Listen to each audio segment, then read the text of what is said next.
Let's talk about one of the more challenging areas of Canvas, and that is rubrics. So we have a rubrics item in the menu. Students wouldn't ever see this. Here's our discussion rubric, our reflection rubric, our Zoom meeting rubric. If you want to edit the rubric, we just click into it, and oftentimes you'll see this message: rubrics cannot be modified once they've been used in more than one place. Just really tough to deal with, because this rubric hasn't been used. When you're creating a rubric, pretty much often use copy and paste to try to get these things in exactly. There's no import from Word. There's no real easy way to do this. You just got to put these in. You've got to get it in the order. If we wanted to, we can change the points on these fairly easily when it lets us edit, but we have to get the order right the first time. You can't say, oh, I'm just going to move this here or that there. Good luck with that. All you can do is copy and paste. And this is tough when you've got no option to edit. When you go into an assignment, I'll use the assignment button for that. Like the week 1 reflection, we'll have our reflection rubric. I rather like the way that Canvas shows this to the students, got the instructions for it, and then the rubric pops right up. So the students will always see what the rubric is and exactly how they're going to be graded. There is an edit button here, this pencil, and it says we don't have permission to edit, but guess what? Look, it just let us in to edit, and we could now go and click on the pencils item for each one of these things. You see how it's a bit cumbersome, because to create or to edit any of this, we've got to come in and do each little box individually. And these point scales always have to go from the most possible points down to the least. So if this is going to be a total of 10 points, I'm going to put the 10 there and the 0 there. If I were to change this to 20 points, it's automatically going to, it kept that the same. I thought when you created it automatically would populate it, but I guess it doesn't. So that's how you put a rubric on thing. Now, if you want to use it for grading, you have to check this little box. It says use this rubric for assignment grading. I'm just going to cancel because we didn't really make any changes. What's really tricky is when you're attaching a rubric to a new assignment. Suppose we had a week 7 reflection. We don't have that, but suppose that we were making one. So I want to add a reflection. This is one place I could add it. I could be doing this from modules 2, by the way. I could just go into week, probably how I would do it, rather than do it from assignments. I'd go into week 7. And we don't even have a week 7. So I would create a week 7 module and then hit the plus sign. We'll do it in week 6 since we're already there. We want to create an assignment, and we have to give it a name. We'll call it the week 7 reflection.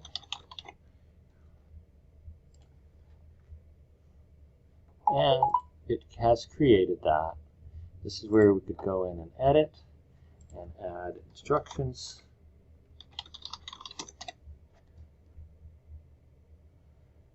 Give it points. Always good to give 100 points, even if it's a small thing. Everyone understands if you get an 80, that's 80%. It's the same thing if you gave them 4 out of 5, but in my mind, it really doesn't matter math-wise. It doesn't affect the grade. If it's a 5, if this assignment counts 5% of the grade, it doesn't matter whether you make this 1,000 points or 100 points or 5 points. It's just easiest for me to make it 100 points. If it was a group assignment, this is the point where you check this is a group assignment, and you must then select one of the groups that you've created. And this is where we would put the due date. I'm going to save it. I'm not going to publish it. To add the rubric here to a paper or other assignment, we would click check rubric, and then this is where it gets really tough. We have to find the rubric, and that is a little bit of a nightmare. We want to use it for assignment grading, so we could, we actually can't check that yet. We have to find a rubric first, and it loads rubrics for every course that I'm in. This must be all the courses that are active, at least. It is a lot of them, and it is often hard to find, especially with the names that we have, individual and professional practice, instead of 3310 or an actual course number that we would recognize. We are just seeing all the different things, so it's tough to find the right rubric. We are in leadership, concepts of community health. My gosh, there's at least research has research in the name. Nursing Agency 6, professional nursing. I think this might be leadership. And then we have to choose the right one. And of course I've got a lot of these. Oh, I've got maybe more than you would have, but once you find the right one, then, and this is how you do it if you're not able to, if you don't know which one, you've got to click into each of these and then sort of browse through and say, oh, this looks like the right one. And then we would add the rubric. We were looking for a reflection rubric. Make sure it's good. You have to scroll down to see this button, use this rubric. Okay, so now the rubric's there, but, very important, we must also click the edit button. Sometimes it'll warn us that we're not able to edit that. Scroll all the way to the bottom and select use this rubric for assignment grading, and then update. Now, did that seem cumbersome? It's a little bit insane. I don't like rubrics in Canvas. Never heard of anyone who does like rubrics in Canvas. I think they're really useful for students and it's useful for grading, but they're difficult. The other thing, since I'm whining about rubrics, is that in discussions, there is no way to add a rubric. There's no add a rubric button in discussion. You won't find it anywhere. You create the rubric the same way by going to rubrics and create a rubric. We have a workaround. I don't know if this would be useful for other people. I have a little bit of experience with web pages and HTML. I put a link in here. This is a trick I picked up from somebody else, but typically I just show that this is the reveal code, shows you the HTML code. You don't actually have to do that. You can just copy this line.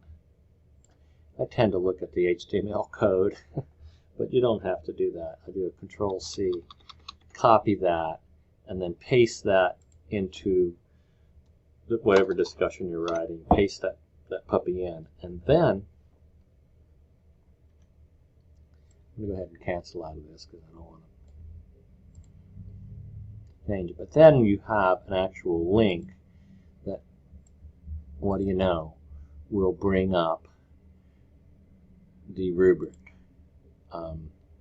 How that works really isn't important. It's the HTML code right here. This does not have to make sense to you, but if you copy and paste that paragraph either in the code or from the text, that will get the rubric to appear. And it's one of the crazy things about Canvas that all these years they have not done anything that I know of to improve rubrics or to standardize the way that rubrics work between assignments and discussions, because as I said, there is no add a rubric on a discussion, but there is a show rubric. which is all we're doing with this link, is we're triggering that show rubric so that students can see it. And that's my rant about rubrics.